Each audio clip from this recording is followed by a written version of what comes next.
ustedes. Como dijo el hermano Jonathan, mi nombre es Neftalí Turcios. Soy pastor evangélico de las Asambleas de Dios acá en la región de Usulután, en la iglesia de Betania, en el municipio de Erehuayquín. Y la verdad que me siento muy honrado en esta noche porque es una bendición siempre poder adorar al Señor y compartir la palabra de Dios.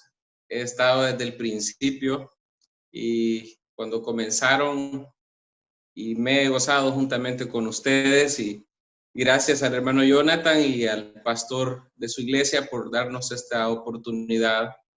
Sé que es un nuevo formato de reuniones.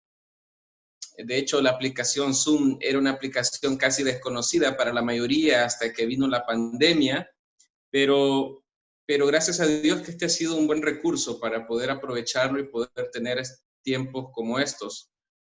Aunque no es lo mismo, nunca vamos a comparar el momento de coinonía que tenemos en el templo, pero hacemos lo que podemos con lo que se tiene y gracias al Señor que podemos tener acceso al internet, podemos tener acceso a estas aplicaciones y pues para eso estamos acá, ¿no? Para poder aprender juntos de la palabra de Dios y adorar hacia el Señor.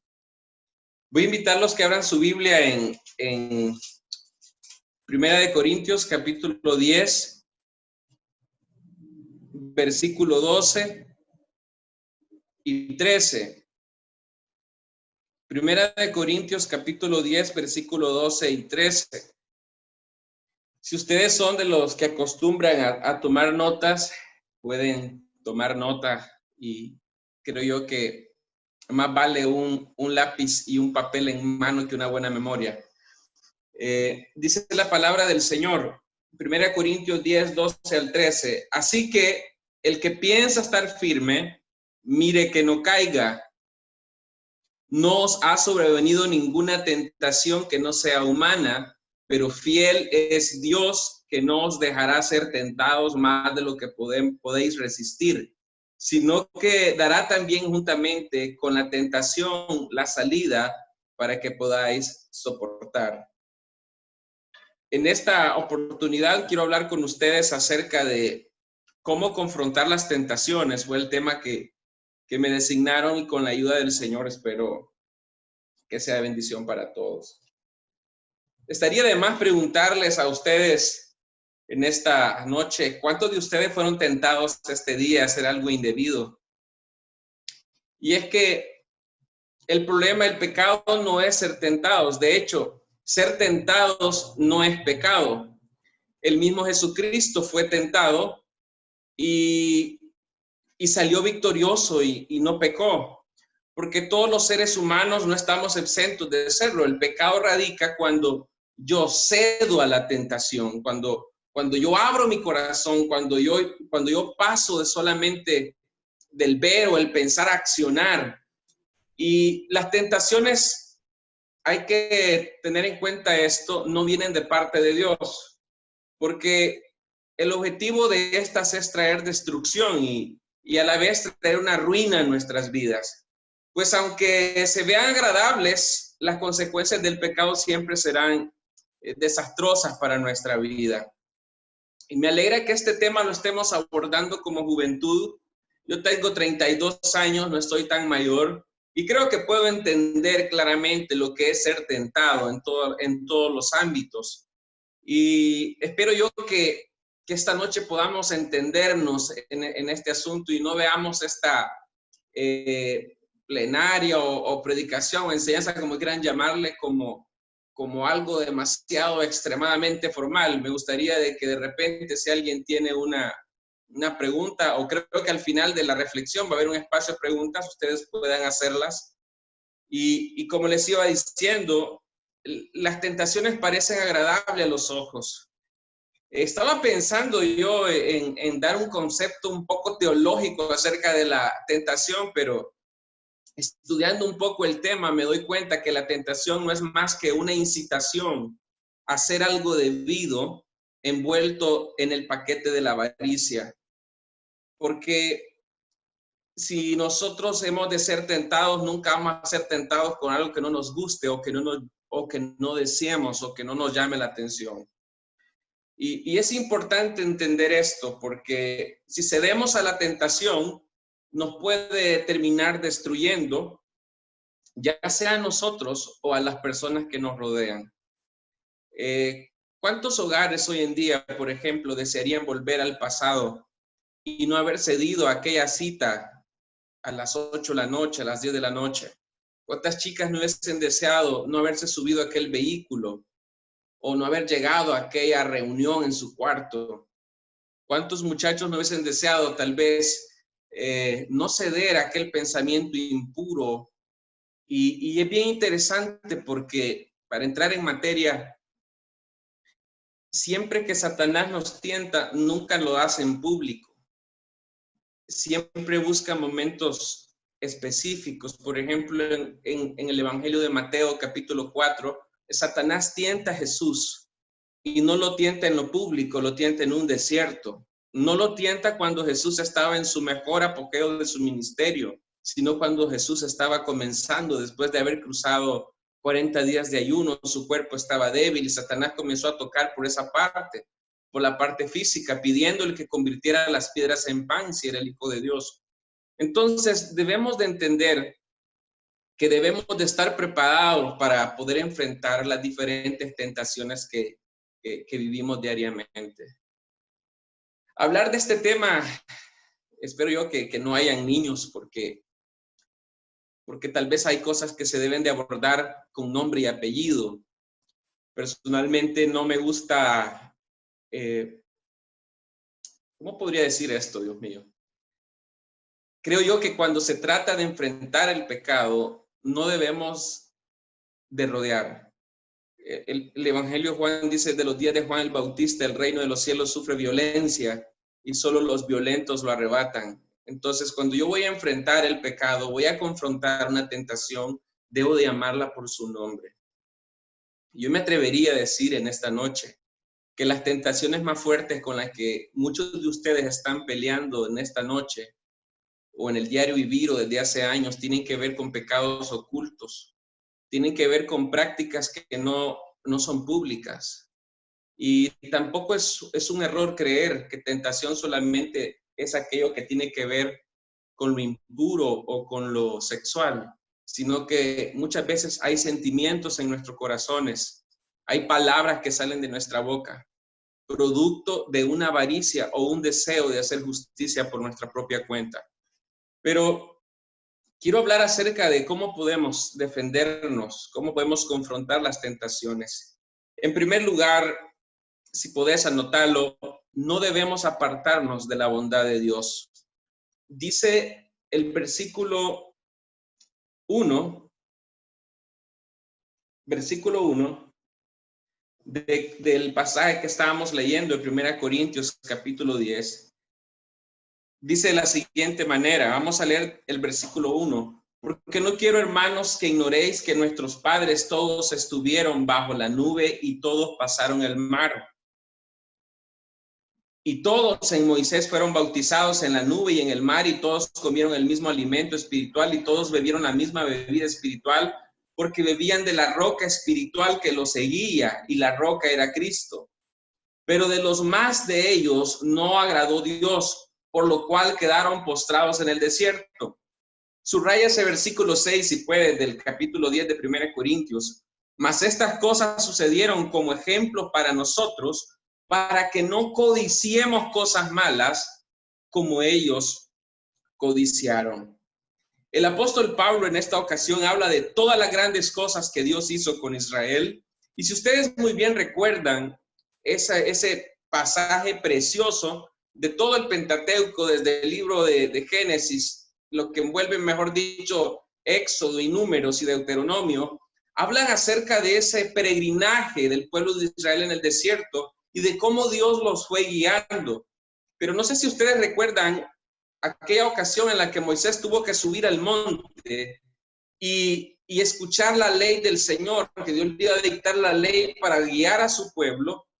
Y cuando se vieron angustiados después de unos cuantos días que no veían a Moisés, incluso el sacerdote que era Aarón en ese entonces cayó en la tentación de construir un becerro de oro y adorarlo, porque el pueblo de Israel, sí, algo que sí cometió fue idolatría, fue rebelión constantemente, a pesar de lo que Dios les había mostrado el mar abierto para pasar en seco, los había librado de la mano de esclavitud de Egipto, los había hecho comer maná del cielo, los había hecho comer carne, pero aún con eso, ellos seguían siendo débiles y seguían extrañando las cebollines de Egipto, el ajo, todas las verduras de Egipto, lo que disfrutaban en Egipto. Así muchas veces nosotros, muchos de ustedes posiblemente sean buenos para predicar, sean buenos para cantar, para ministrar, están involucrados en un servicio, pero al igual que los israelitas, muchas veces se nos olvida lo que Dios nos ha dado y lo que Dios nos ha hecho,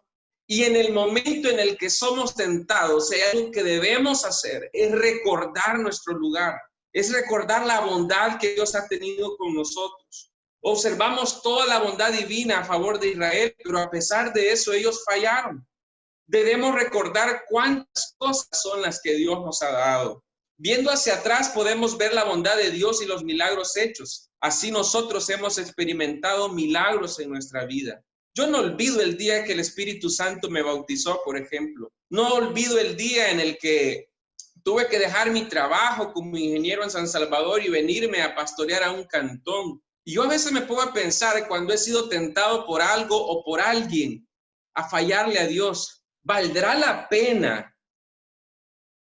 ¿Valdrá la pena todo lo que Dios ha hecho por nosotros, todo lo que Dios nos ha dado, por un momento de placer, por hacer mi propia justicia? ¿Valdrá la pena que tu papá y tu mamá, todo el esfuerzo que han hecho, invirtiendo en estudios, en preparación para tu vida, valdrá la pena defraudarlos solo por demostrarle tu amor a ese muchacho que aún no ha conocido en nada el significado del amor? Y lo digo así porque no quiero decirlo más claro, pero ese es el tema diario de la juventud hoy en día. Debemos tener un corazón agradecido con Dios por la familia que tenemos, por lo que Dios nos ha dado. Miren, ustedes ahorita están aquí conectados en Zoom entre amigos.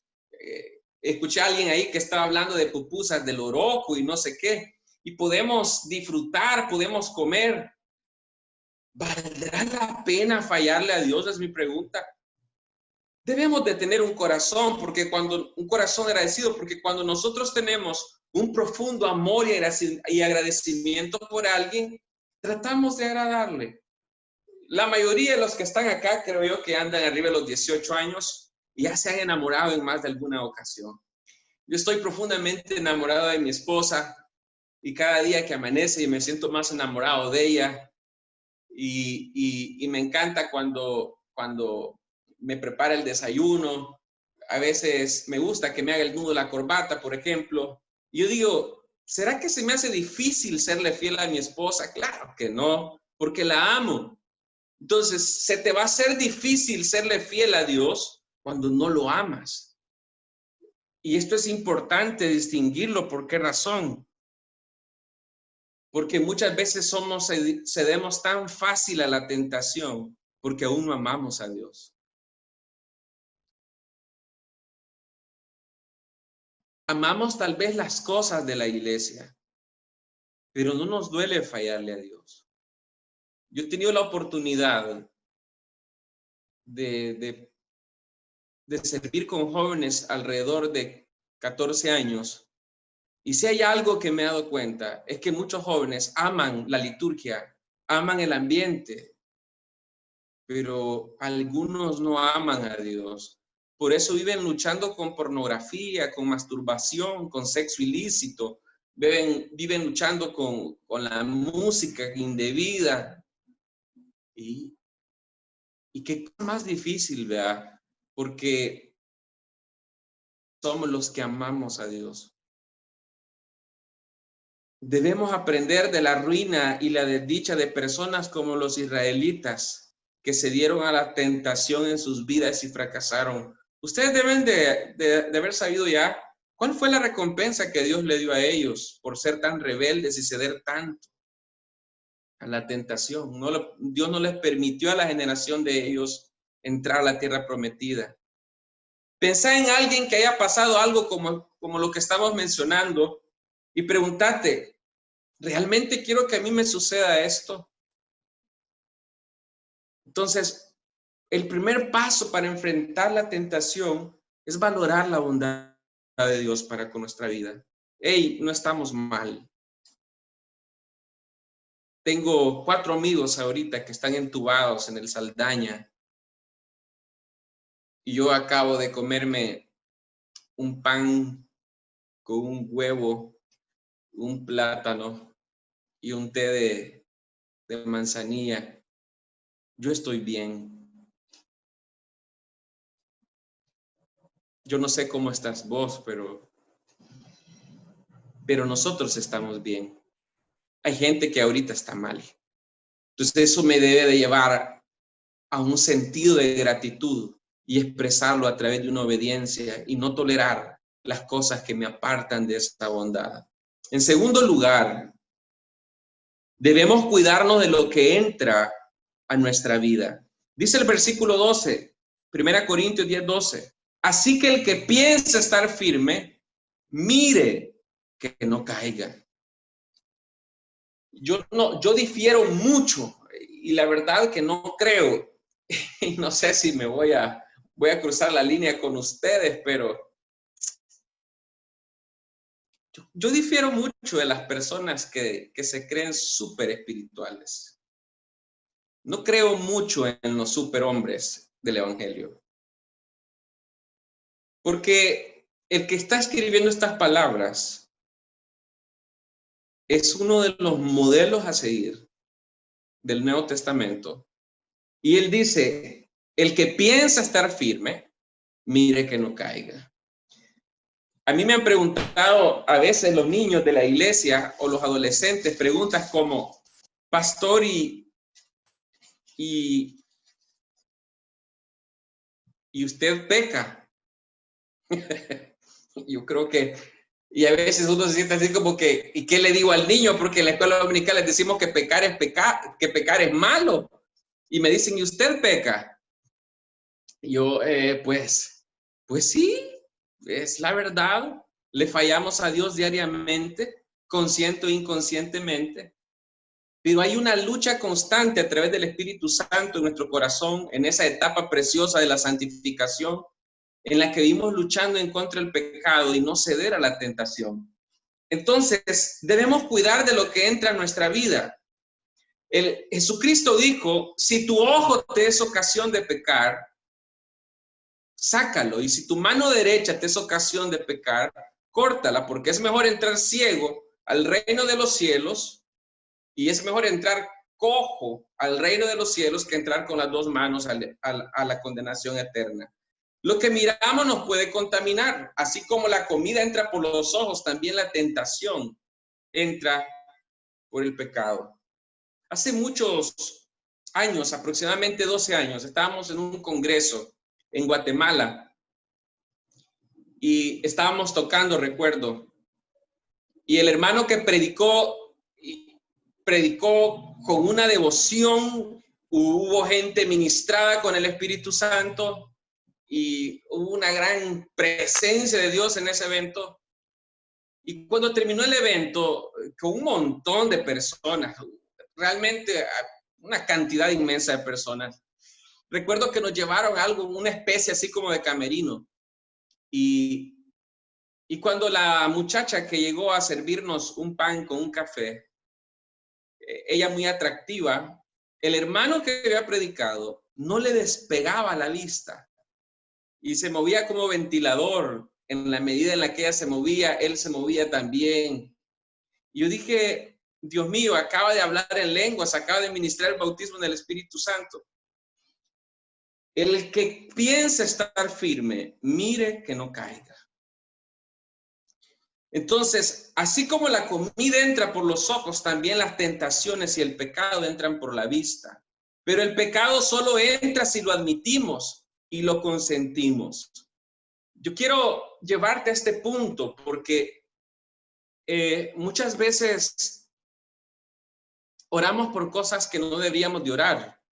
sino que es cuestión de tomar decisiones. Un ejemplo de ellas es si tú estás en una relación ilícita que no comparten la misma fe, pero él es buena persona. No sé si hay un Juan Pérez acá, pero no es el propósito. Está Juan Pérez por ahí. Y Juan Pérez es un buen muchacho, pero él no es cristiano. Y nos acuñamos en ese tema de voy a orar por él para que Dios lo convierta. Yo debo de recordarte a ti que por más que tú ores o por más que tú hagas, al final nada de eso termina bien. Es como el que ora porque el que lucha con la masturbación. Estamos en un congreso, recuerdo que se llamaba De Regreso a la Cruz, acá en San Salvador. Y yo estaba ahí ministrado porque habían hablado de la pureza sexual. Y Dios me estaba hablando, Dios me estaba ministrando.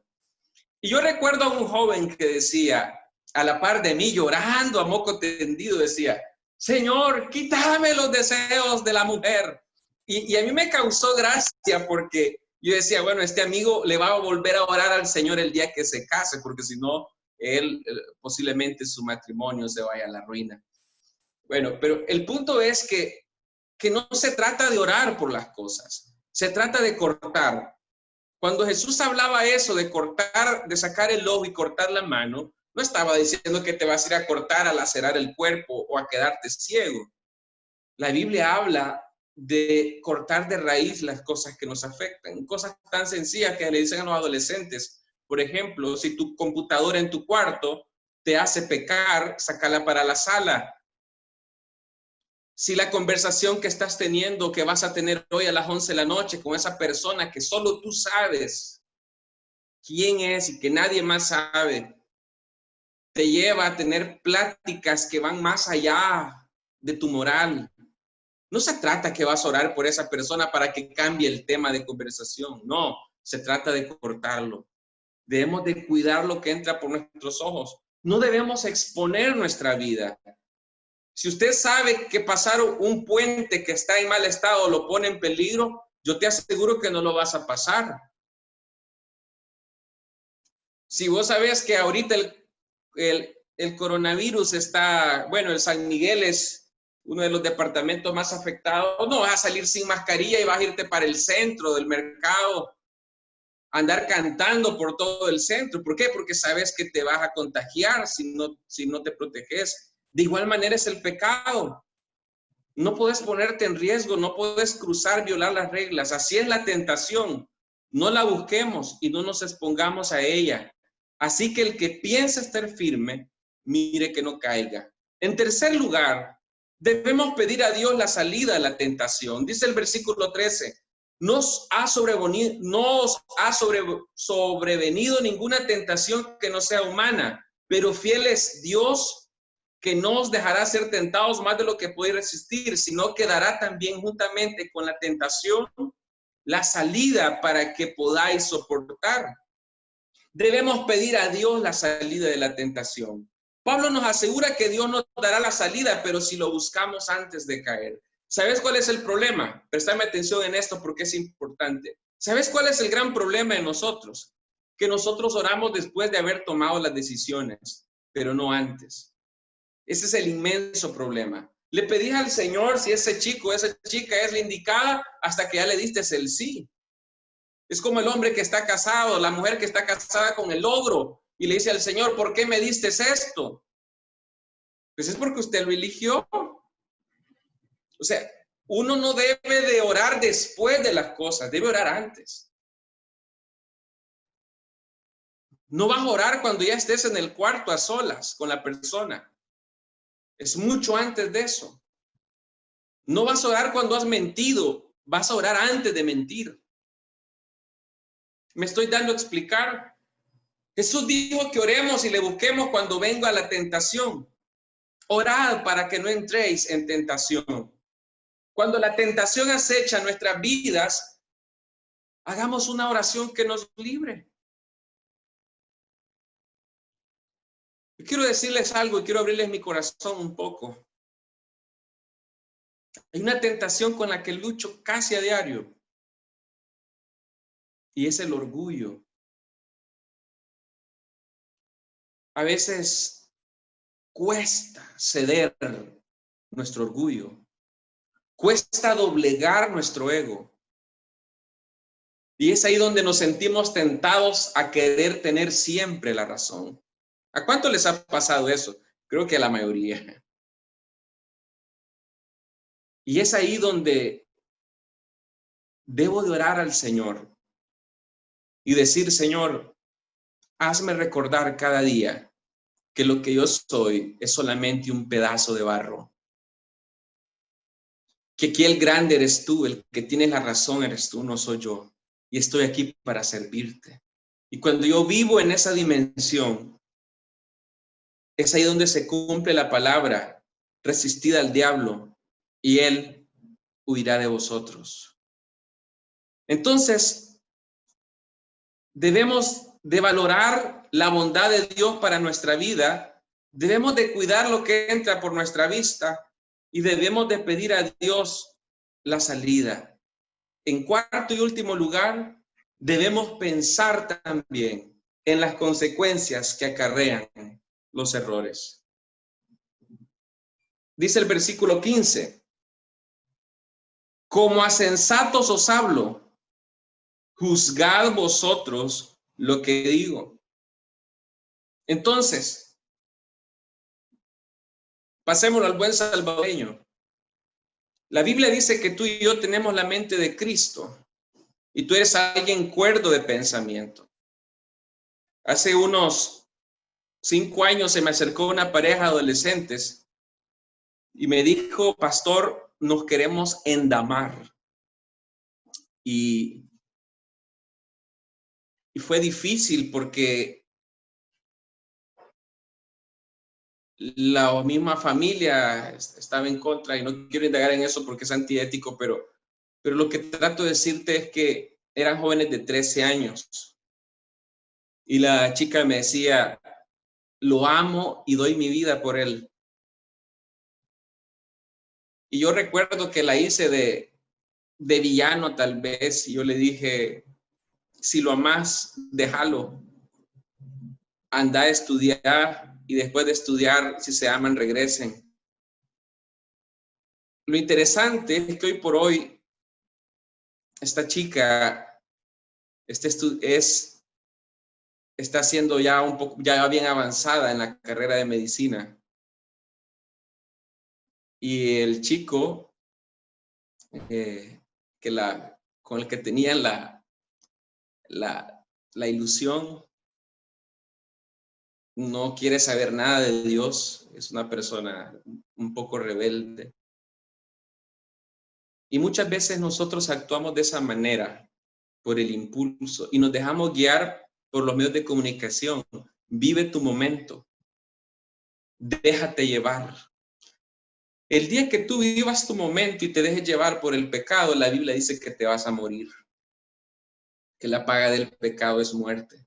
Debemos valorar y pensar más en las consecuencias de nuestros errores que en los deleites que este puede traer a nuestra vida. Leí un libro de Lucas Ley hace poco también y él da un testimonio acerca de una prostituta que habla, de hecho es un artículo, habla acerca del alma de una prostituta y cuenta el escritor de que muchas mujeres comienzan en ese trabajo, algunas por placer, pero al terminar la noche se ven solas, sucias y desnudas en los brazos de un desconocido. De igual manera, es como nos sentimos cuando hemos cedido a la tentación y sabemos que le hemos fallado a Dios. Yo les pregunto a ustedes hoy, ¿a cuánto les duele fallarle a Dios? ¿Cuánto sienten como que, híjole, la regué? Y lo peor aún, cuando tú sirves en la iglesia y en la mañana le fallaste a Dios conscientemente. Y te dicen en la tarde, tenés que predicar, tenés que cantar, tenés que servir en esto, lo otro. Es imposible mantener por toda una vida algo oculto. Porque la mayoría de tentaciones con las que luchamos, las luchamos en silencio. En silencio. Y al igual que aquel pastor del que les hablé, que después de haber ministrado el Espíritu Santo con poder, estaba cayendo derretido frente al cuerpo de una mujer que no era su esposa. Y la Biblia le llama a eso adulterio. Ustedes lo saben muy bien. Cualquiera que vea a una mujer y la codicia en su corazón ha cometido adulterio. No debemos hacerlos a la idea de que eso nunca saldrá a la luz. Muchos pecan deliberadamente y dicen, escapé la primera vez, nadie me vio, hice esto la segunda vez. Tenemos jóvenes hoy en día, escúchame esto, tenemos jóvenes hoy en día dentro de los templos en fornicación, pero nadie lo sabe.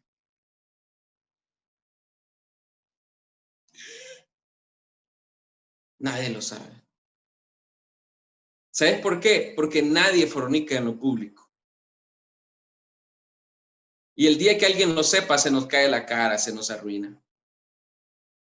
Yo no te estoy juzgando.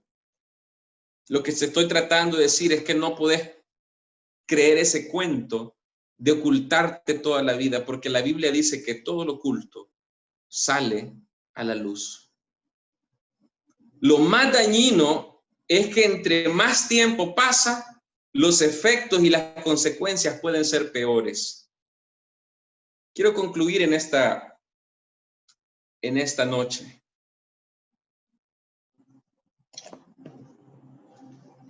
Nosotros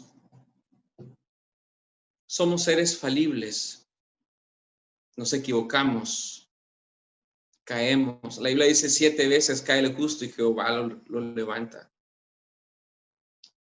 Yo no sé cuál es la lucha interna que estás teniendo hoy en día. Regálame 2 minutos de atención al 100 con esto que te voy a decir. Yo no sé si estás luchando con pecados sexuales, con pecados emocionales, con pecados tal vez meramente de pensamiento. Tal vez estás esclavizado a la pornografía, a la masturbación, al ego, al deseo de ser, a ese egocentrismo de querer siempre ser el que tiene la razón, a la mentira, independientemente cuál es la lucha que estés teniendo. Además de todo esto que hemos hablado, hay un camino perfecto y ese camino es la gracia de Cristo. Yo soy pastor y yo creí un día que habiendo salido al ministerio, yo ya no iba a ser tentado.